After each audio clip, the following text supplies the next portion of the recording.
of culture enriching their life.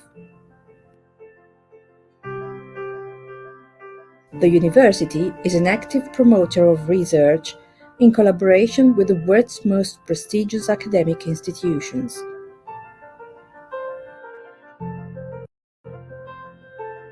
The International Department of the University of Pavia is strengthening the international vocation of our academic institution by implementing several projects spread around the world.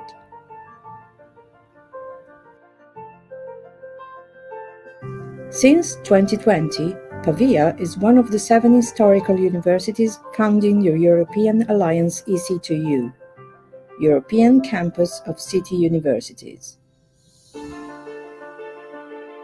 This multicultural and multilinguistic consortium works hard to transmit sustainable development values and brings them into the daily life of academics and citizens. All the activities in Pavia are organized in synergies with the municipality and local associations, with the main goals of developing an innovative space, allowing mobility to flow freely between the 7 universities and cities, and contributing to overcome cliched views of regional and national identities by promoting social inclusion. The University of Pavia strongly believes in such international and ambitious projects, which allow the institution to be in the leading position toward adaptation to changes and search of new paths to explore and new life-changing discoveries to be made.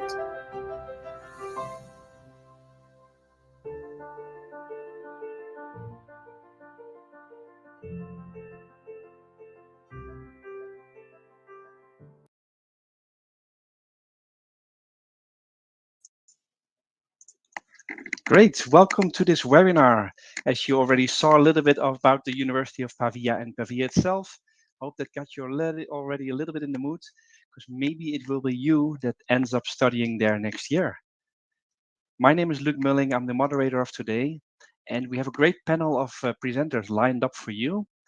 We will go over them in just a minute, but before that, just to briefly explain to you how this works. So you joined this session about biomedical physics at the University of Pavia to explore the life phenomenon through physics. So we're going to explore that presentation, but we have different options for you to interact with us. So first of all, if you have any questions, you can write these questions through the panel called questions at the right, at the bottom right. So there you can write them, and we will be dealing with the questions at the end of the session. Now, if you're watching the recording, you can still write the questions. So you can still take advantage, get your questions out in the panel, and they will be sent through to the staff of the University of Pavia, and they can come back to you probably by email. What else do we have? Well, we also have a chat where you can briefly say where you're from. So that would be great. I already see some people that did that.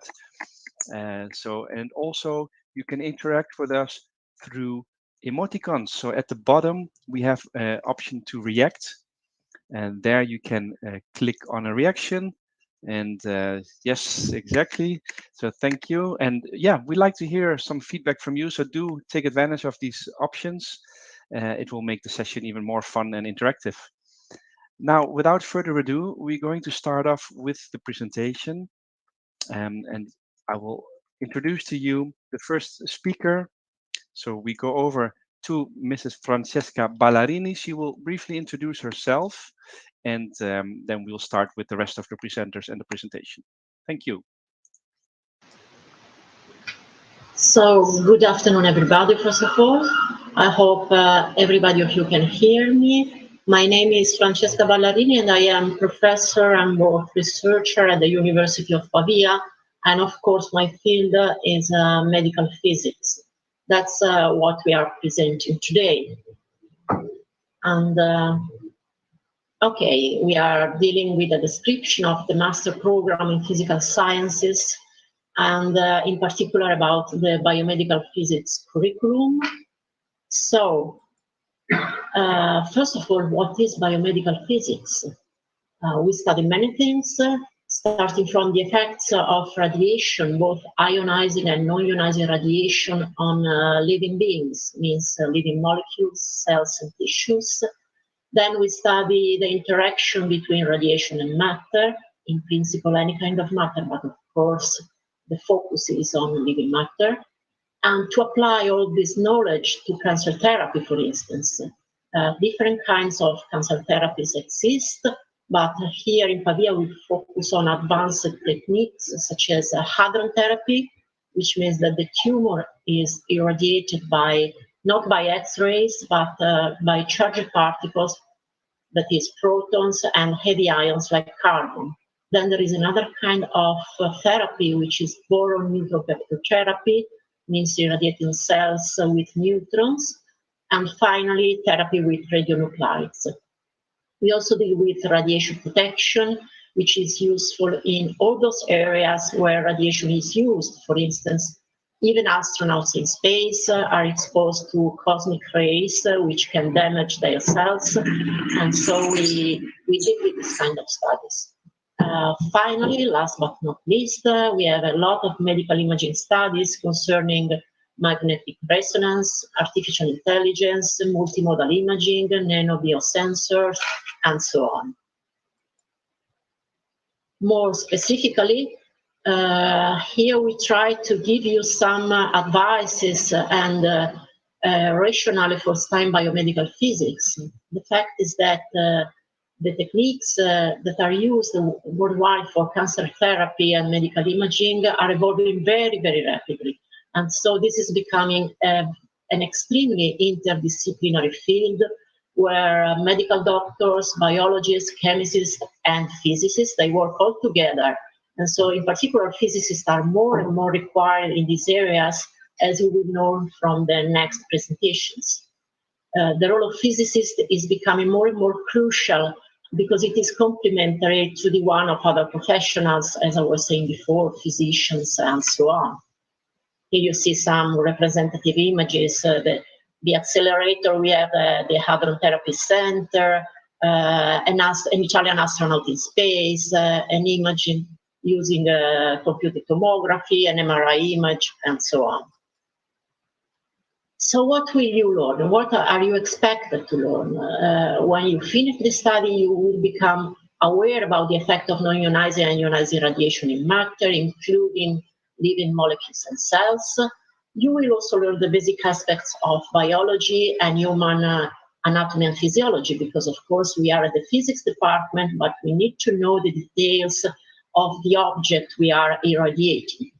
Then you will learn applications for advanced cancer therapy techniques and medical imaging. You will also learn something about the physics of materials, because all these materials are included. And all these kind of things you will learn both from a theoretical point of view, from an experimental point of view, and you will also approach them by computational methods and statistic approaches, which are important as well. So you will have to deal with some simulation codes, with some artificial intelligence techniques for experimental and applied physics. And you will also learn some basics about particle detectors, which are used in monitoring the beams. Here is the study plan for this master. So you see on the left that you have a series of mandatory courses, means that you have to follow this kind of courses. They are 9, both theoretical and laboratory course. One is physics of ionizing radiation. The second one is general biology. Then you have physics of medical imaging. Then you will learn medical diagnostics techniques with ionizing radiation. You will have an introduction to ionizing radiation protection. Then the basics of radiation biophysics and radiobiology. Then also a lab, mixed information theory and practice of rheology and diagnostic techniques, a lab of ionizing radiation, and finally computational methods in physics. Then you will choose one course, which is 6 credits, by your choice, selected from the following 5 courses, which is statistical methods in physics, artificial intelligence for experimental and applied physics, particle detectors, physics of innovative oncological therapy techniques, and simulation in medical physics. And finally, you will choose also 2 courses. Well, in principle, is by free choice. In principle, you can choose any course offered at the physics department, but here are some examples which we suggest because they are more closely related to this area. There are too many, so I'm not going to read all of them. We also have laboratories in the department, of course. We have a lab of ionizing radiation, which I already mentioned. That is a lab of radiobiology where cells are cultured and they are observed after receiving damage from radiation. We have a lab which is called the Applied Nuclear Energy Laboratory, which also includes a nuclear reactor. It's a research reactor, and it is one of the only 2 reactors which are working nowadays in Italy. Then we have a lab of rheology and diagnostic techniques. And there is also the possibility at the end of your courses to perform your thesis not inside the department, but as an internship at several centers or companies, including the National Center of Oncological Hadrontherapy and BRACO imaging. So we have other partner companies, among which, again, BRACO Pharmaceutical. Then there is a company working in magnetic resonance, and finally a technological company called Bruker. But let's go to something which probably is even more interesting for you. And the question is, okay, but after getting my degree, what shall I do? What are my career opportunities? Well, of course, you can stay in the research by doing a PhD in physics, or you can decide to go to become a medical physicist. I mean, those physicists who work in hospitals, making diagnostic checks, making treatment plans for radiotherapy, and so on. And for doing this, you cannot go directly to work, but you have to follow a specialization school in medical physics. Another possibility is to work in companies which are developing and applying physical instruments and materials for medicine. Or you can also work as a radiation protection expert, which are those graduated in physics who go and make all the necessary checks in all those places where ionizing radiation is used. For instance, in hospitals, in industries, in power plants, potentially, and so on. There are also masters that exist in medical physics. Or if you are keen to teaching, of course, you can teach physics in high schools, or you can become a freelance and consultant. Here, there are some more details, more technical about the entry requirements and so on, for which I will give the stage to Professor Alessandro Lascialfari.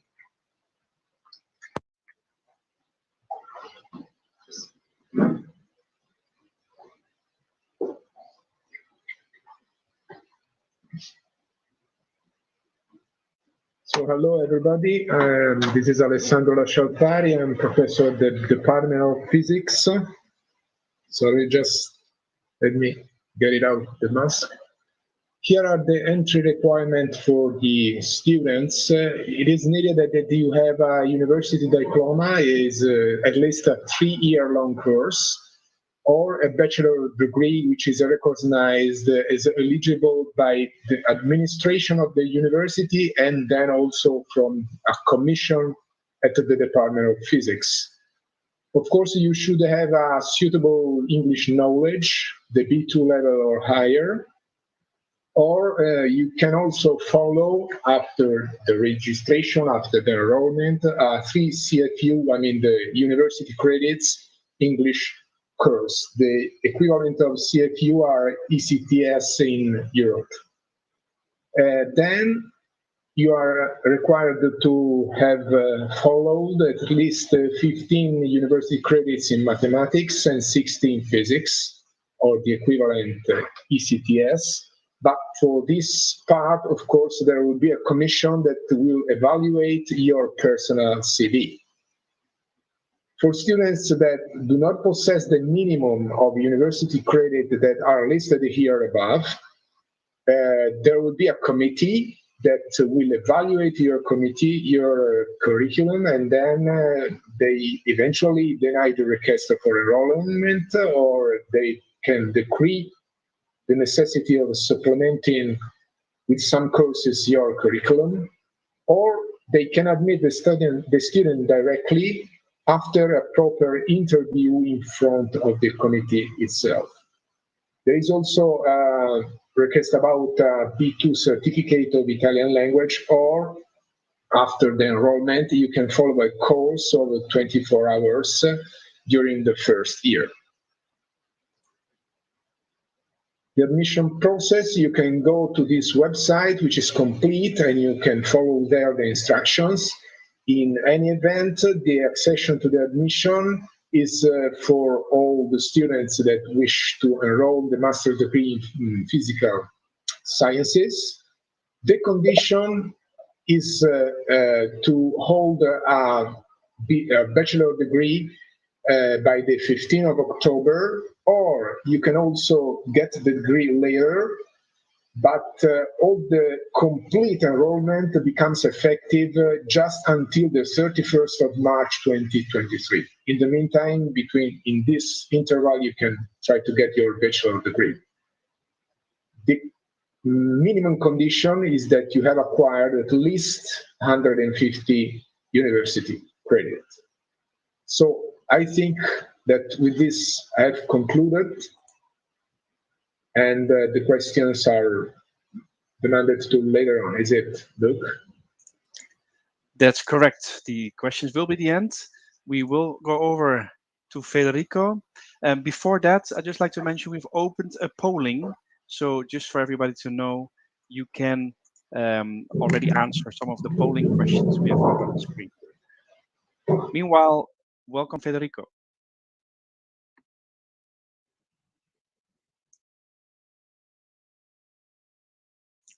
Go ahead. Please mute yourself, Federico. Okay, hi everyone. I'm Federico Palmacci, and I am a second-year student at the MC in physics and biomedical physics.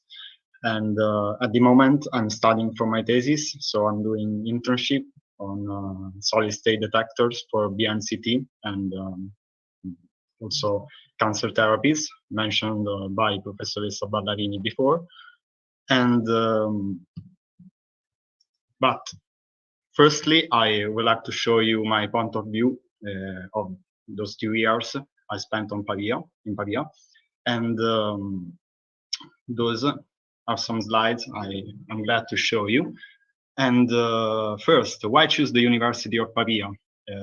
Firstly, this is one of the oldest university in Italy, and so you can also experience the university life. And also, there are some welcoming facilities throughout the city, and also you can study on the headquarters. And this is also a scientific center with all the scientific faculties near the center of Pavia, the city center. And also, you can experience the university life going to libraries and studying. And also with a social profile with other students here.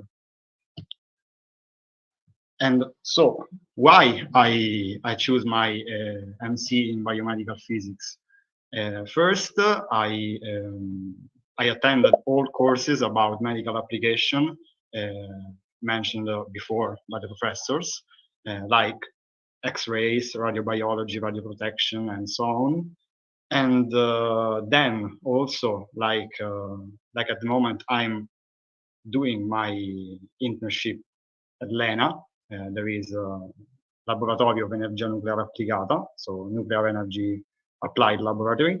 And also, because we are not so many students, there is the possibility to stay in close contact with the professors during all the degree and also the thesis semester. like I'm experiencing now. So this is a very, very good thing, and you can also experience it in University of Pavia. And moreover, why choose Pavia? Here, I think that's a very, very great city to experience university life, because it's not so a big city like Milan, but you can also find Milan near here. And also there are all nice places and clubs to enjoy free time and socialize with other university students and hang out the night and also experience something that you can maybe find in your own city. And moreover, this is my personal experience in 5 key points. Like, firstly, I experienced my first life away from home after my BSc. I got my BSc 3 years ago in Rome in physics. And also, you can visit Pavia and live in Pavia, like it's an historical city where you can find hospitality and enjoy your free time, like I mentioned before. And the University of Pavia is one of the best university, and also you can learn and improve yourself for your future career. And there are also many career profiles, like the professor mentioned before, after the MC in physics. And the courses are all held by very competent professors, like work operatively in the teaching field.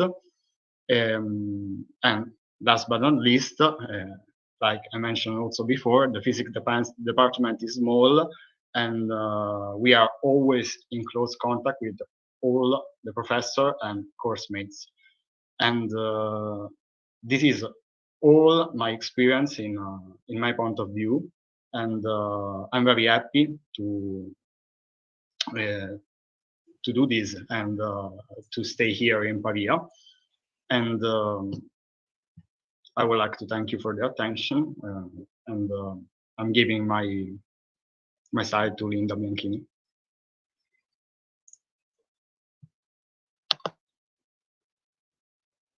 Yes, go ahead. Hello, everyone. Can you hear me correctly? I hope so.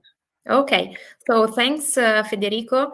So my name is Linda Bianchini. I was a former student of the Master in Biomedical Physics in Pavia.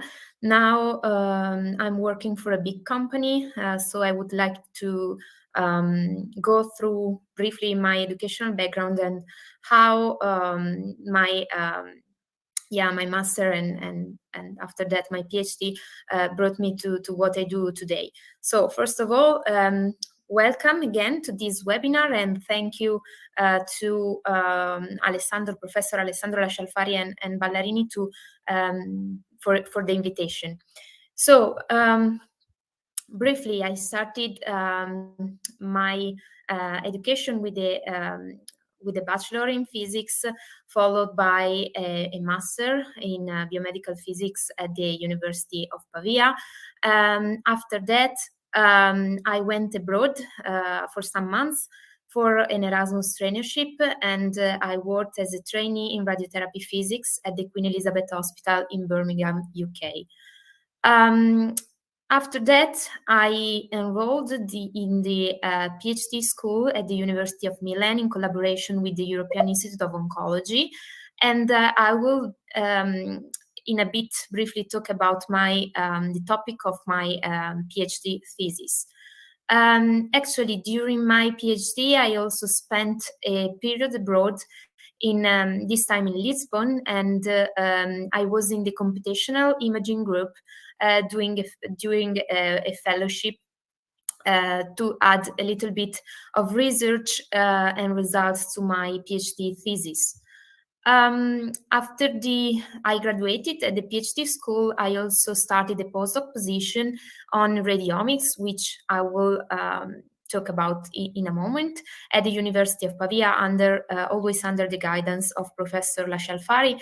And after that, last year, I was interviewed and chosen to work as a technical consultant in the navigation and imaging for a big company like Medtronic. And I will try to explain you what I do every day in my job. So what about radiomics? So that was the main topic of my PhD. It is an advanced technique of analysis of medical images. So it started with the acquisition of high quality medical images and the segmentation of a region of interest, usually including the tumor. So mainly this technique is applied to images of oncologic patients.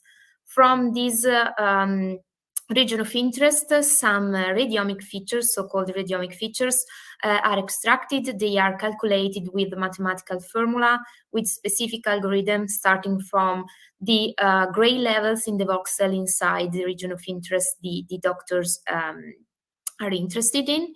And these features are analyzed along with the patient's features in order to be predictive of some clinical outcomes of the therapies. And here you have the cover of my thesis. So my work was focused on the development of novel phantoms, mainly in MRI-based radiomics in oncology, in order to study the repeatability and reproducibility of the radiomic features in specific tumors. So the work of my thesis was centered on the medical images, and this is true also today for my job. I work today mainly in neurosurgery, and I work on the in navigation. What is neuronavigation? It's a similar concept of the GPS of your car. So on your screen, you can see your car moving on a map, saying where you are on the road. So it's the same. Starting from the medical images of the patient, pre-operative images usually, or intraoperative images, we can, my job is to create a virtual map of the patient, let's say an avatar of the patient. In this case, you have the avatar of the patient in the middle of the image, and on the bottom right, you can see the patient, well, the phantom in the real space. So the concept is that we can create a registration or a match of the virtual patient and the real one, and then the doctors, the surgeons, with a specific instrument called navigated instruments can go on the surface of the patient and know exactly where they are on the screen, thanks to the map that we created for them, starting from the anatomical images and then later constructing the model. Recently, I also starting to do some robotics. So the idea here, you can see the virtual patient. You can see the head here, the three anatomical planes, and the yellow thing inside the head is a tumor.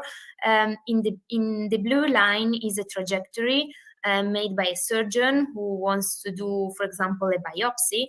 And what to do with robotics? So my company developed also some tools that can allow robotic assisted surgeries, both in cranial and spinal procedures. So I hope that in few minutes I was able to give you an insight of my path and what I do today, and I'm very happy to answer all your questions later at the end. So I give my stage now to Eleonora. Thank you for your attention. Hi everyone, good afternoon. I'm Eleonora and I work at the Welcome Office. We assist international prospect and freshman students.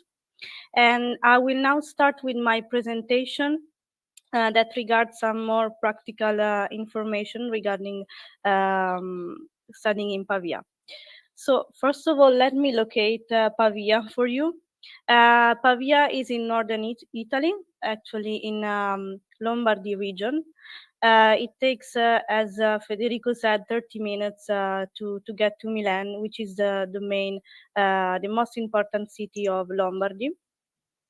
Of course, Pavia is smaller than Milan, but we like to call it a city campus tailored to your needs, because every kind of facility is close to each other, and we have a higher quality of life here.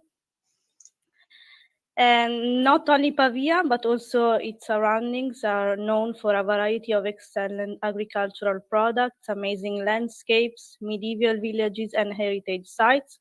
As you can see in the photo, some vineyards, photo of Pavia, and also an heritage site which is close, that is actually a monastery. Also, from here, you can easily get to other landmarks of the region and of northern Italy. As I said before, Milan. Then by train, you can easily reach Cinque Terre, that is at the seaside, in about 2 hours. Then you can get to Como Lake or Garda Lake, which are other beautiful places we have in Lombardy. By train as well, in an hour and a half or 2 hours. Now let's talk about the university. So I like to say that our university has two souls, because we have two main campuses. One is in the city center, and it is in an ancient building, while here you can see in the photo our modern campus, that hosts scientific courses. Our university was founded in 1361. We have about 26,400 students, and 1,500 of them are international students. We have about 900 professors, researchers, and language teachers. We host 18 departments and 13 areas of study. Of course, we have a language center, a career service, a counseling service, canteens all around the city, libraries. But something that makes Pavia special is our student residencies system.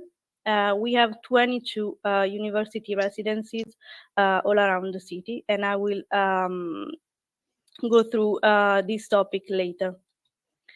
What can we say again about the university, which are our strengths? So our university is internationalization driven.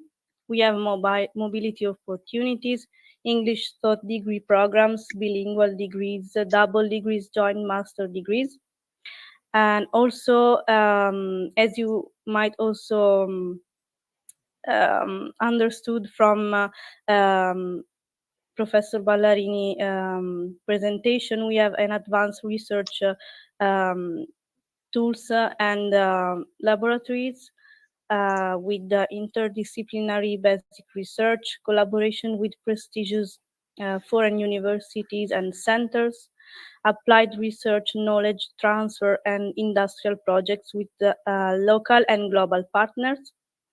But also, we are a job-oriented university because of our powerful professional network, personalized job advice, and many internships.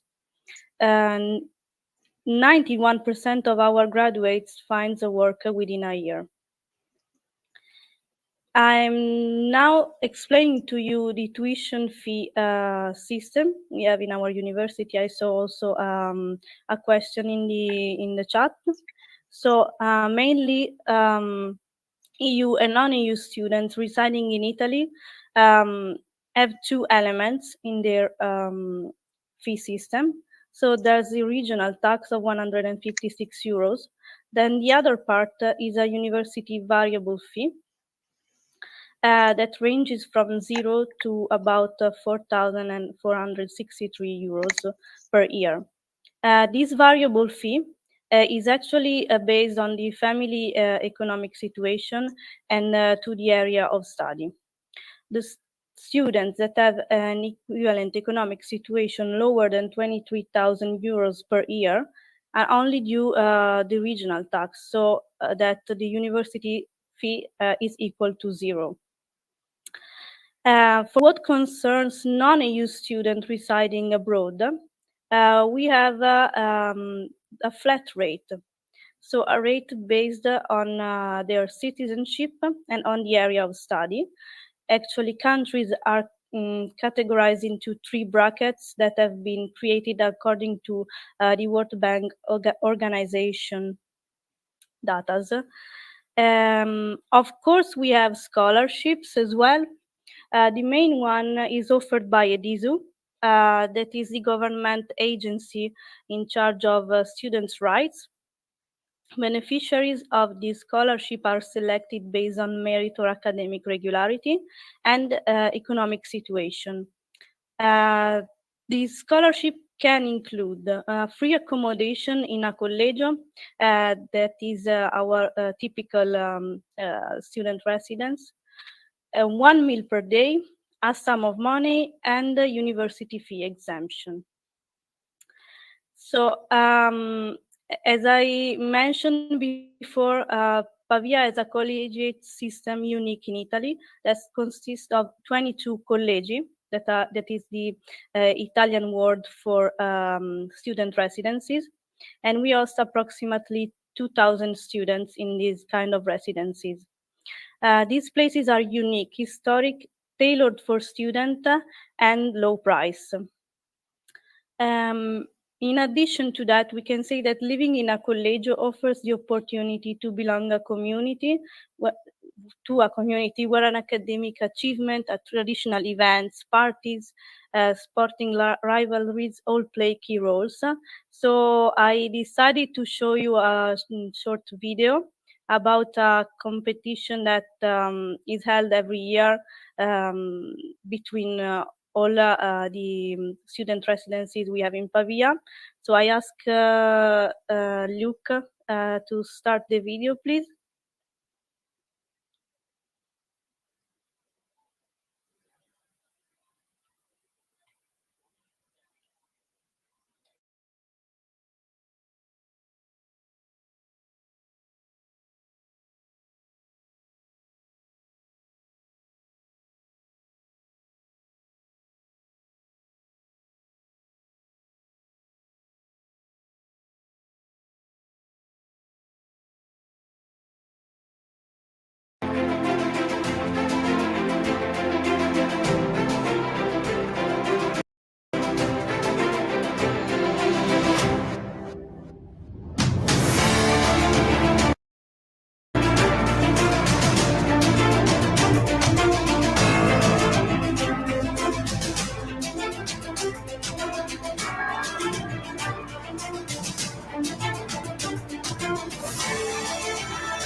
Thank you, Luke. So as you might have seen in this funny video, living in a collegio offers you the possibility to meet a lot of people and to learn a new tradition that is only available to students. So what will you find in collegi or student residencies? You can find libraries, computer rooms, canteens, laundry, cooking areas, sport facilities, and also cultural activities that are organized inside the student residence. What about the costs? So a single room in a collegio costs around 200 or 350 euros per month, or 150 or 250 euros per month in a double room. But consider that in general also rents in the city in private flats are not expensive at all, especially comparing to Milan, for instance.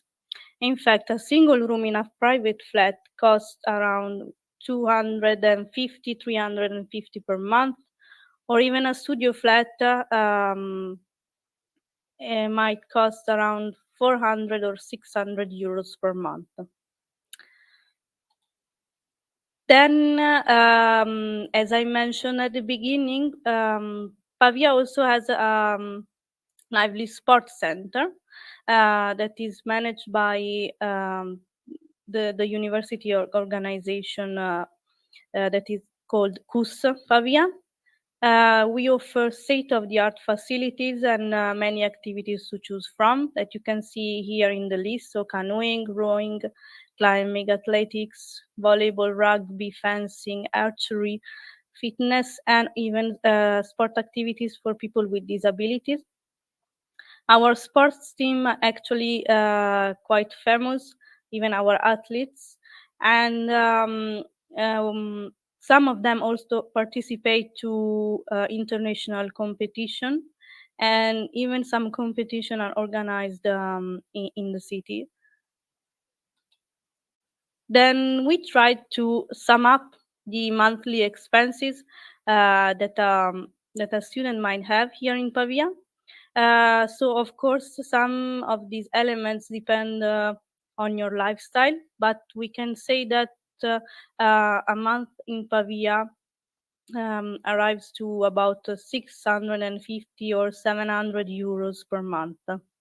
In the photo, you can see our main square where many restaurants and bars are located, and it is also a meeting point for our students. So which kind of opportunities you can get here? Of course, we have many mobility opportunities. We are part of all of these 4 programs. So Erasmus, both studio and trainship. Then we have Coimbra Group and Overseas Exchange Program. You will also have the chance to work here inside our university with curricular internship, part-time jobs or tutoring. The last 2 of these lists are even reimbursed. And in general, consider that in Italy, with a study residence permit, you can work for a maximum of 20 hours per week. You can be assisted during your internship or work job research, because we have a placement service with career coaching service that organizes also career fairs and events. And they also offer some online tools, such as guides, for instance, regarding preparing your CV or your LinkedIn profile, as well as some job search platforms and database with a list of companies already collaborating with our university. So why should you choose Pavia? Because of the renowned excellence with 660 years of history. Because, as I said before, Pavia is a lively, safe city with high quality of life and affordable life costs. Because of the unique university residence system that is not only a place to live, but a place where you can grow, meet new people, and enrich yourself with experiences. And last but not least, Pavia is a student-sized city with an active student community and many social and cultural events. So I think that's all for now. We are ready to answer all your questions.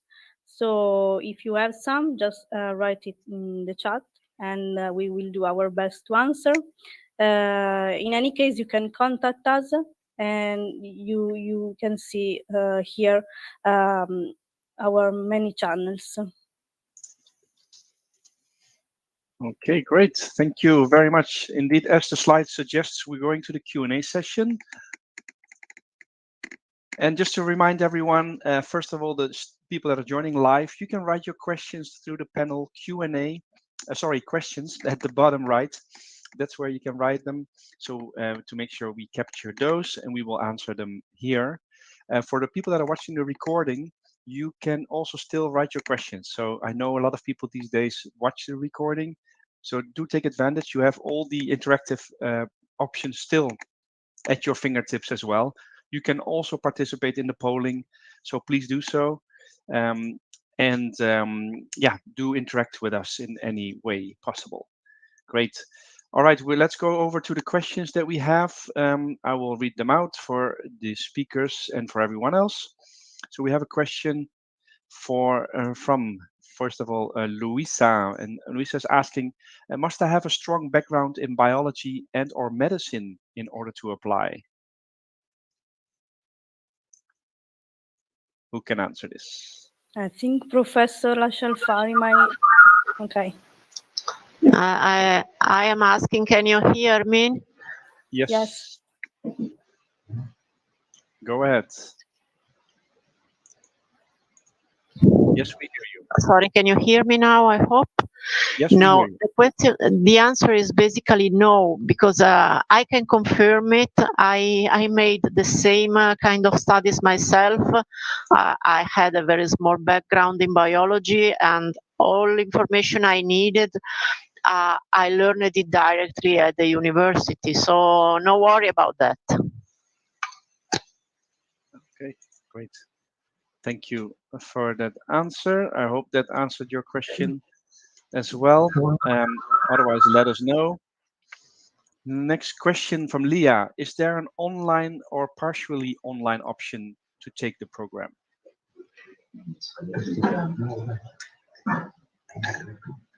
Who can answer this question?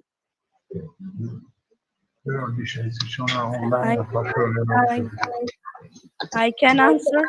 Yes, please. So our university is not online based, so it is not possible to attend online only.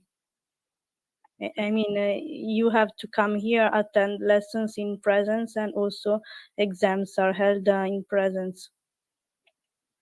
Okay. Hope that answers your question, Leah. Thanks a lot. Next question from Lera. Will you deal with connecting AI and humans? To me, this is a difficult question to answer because it depends from what it means connecting AI and human. If connecting means, let's say, to understand what are the main, for example, pathologies of a human with the AI supports, the answer is yes. If AI means to control a robot in a human patient-like, I think that this is a quite far objective in all over the world, let's say. So if you can write a little bit more to understand what you mean connecting AI and human, probably you can answer more precisely. Okay, let's wait if we hear more. In the meantime, we go over to the next question we have. And the question, yeah, I'm not sure that I cannot read well the alphabet like it's written, but she's from the Ukraine. And will you have support for students from the Ukraine is the question. Yes, so I can answer. So for the moment, our rector and board of directors of the university has decided to lift the application fee for Ukrainian students. I think they are going to maybe issue other measures to support Ukrainian students. But for the moment, they started with issuing measures to support those who are in a hurry, let's say, to transfer. So I think you can stay in touch with us. So maybe in a few weeks or in a month, you can write an email to the welcome office and you will get updates. But consider that for the moment, the Ukrainian citizens that were living in Ukraine do not pay the application fee. Okay, thank you very much, Eleonora. Hope that is come across well to you and also for any other people in the same situation, and that helps you. Great. Lera is actually following up on our previous questions. He meant with connecting AI, I mean, if you have this included in the curriculum, and is there any practical options? Well, the answer is yes. I mean, we started one of the courses listed by Professor Ballarini included an AI course. And this is typically a hands-on course where you have to do something on the computer while the teacher is explaining you the main concepts of, for example, radiomics that was cited by Linda, or machine learning or deep learning, any other instrument of this kind to deal with artificial intelligence and let's say with images especially. Okay, I hope that answered the question, Lera. Great. We still have some time, some last minutes for some last questions. Actually, there's another question that came in, I see. And the question from Lera is it really possible to work and study? What can you say about that? I don't know if Federico, did you work and study by any chance? No, in my wait a moment. Okay. Yeah, we hear you. No, in these 2 years I didn't work, so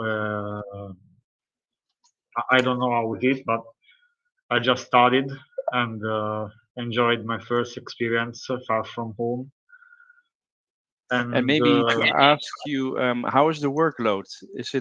Do you feel it would be possible to work as well, or is it not really maybe possible? yes, if you organize your day well, and I just like to also do sports like running. I am passionate of running, and moreover, I'm also saying that Pavia has a lot of parks and open areas to practice sport on your own.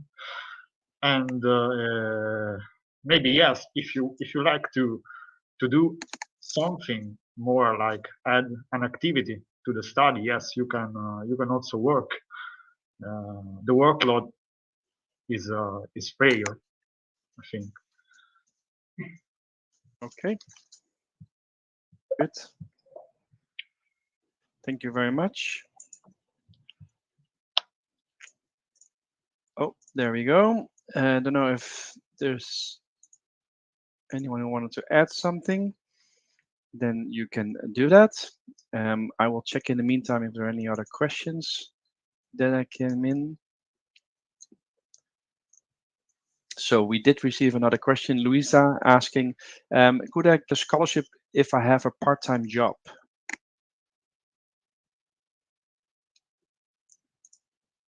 Who can answer this?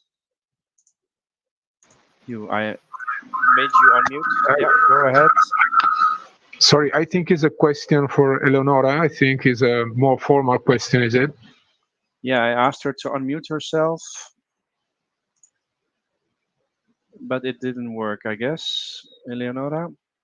I believe Eleonora wrote something in the chat. I don't know. I'm unmuting her. I am doing that. Okay. But it's All right, so there's something locally with Eleonora's. What you can do in the meantime, Eleonora, is... Okay, can you hear me now? That's it, perfect. Okay, I thought it was my headset. In any case, let me reread the question. Could I get the a question scholarship? is, could I get a scholarship if I have a part-time job? Yeah, sure. I mean, you can. The main requirement to get a scholarship is actually to have a family economic situation lower than 23,000 euros per year. So if your family economic situation indicator is like that, so lower than 23,000, you can get a scholarship. Of course, the scholarship office will examine a series of documents regarding that, and they will decide. But I mean, apply for a scholarship and having a part-time job are not linked together. I mean, one condition does not exclude the other. Okay. I hope that answered the question, Luisa. Otherwise, let us know. We still have a minute or so left. Any last questions? Take advantage, because we have all this panel for you lined up, students as well. So if you have any questions to how their experience was, besides what they already explained, and they showed their great benefits they got out of the program and the experience so far. If there's any questions you may have, we still have a minute or so left. In the meantime, do remember to please fill out the polling if you have watched this. We'd like to hear from you. So basically, we'd like to know a little bit of when you're considering to apply, if not, for the reasons, and of course, if you enjoyed the session. So if it was useful to you. So thanks to let us know if you would have to leave. And for now, I think there are no further questions. So with that, then slowly we will round off the session. Just to remember, if some people that joined late, we will send to you the recording to you by email, but also you can actually stay online. So within a minute or two, the session will start automatically. So you can watch it right away again, just to mention that. And for the last words to finalize the session, I would like to give it over to the University of Pavia. Maybe we can have one of the professors finish it off to say a final word to the audience. Is that okay?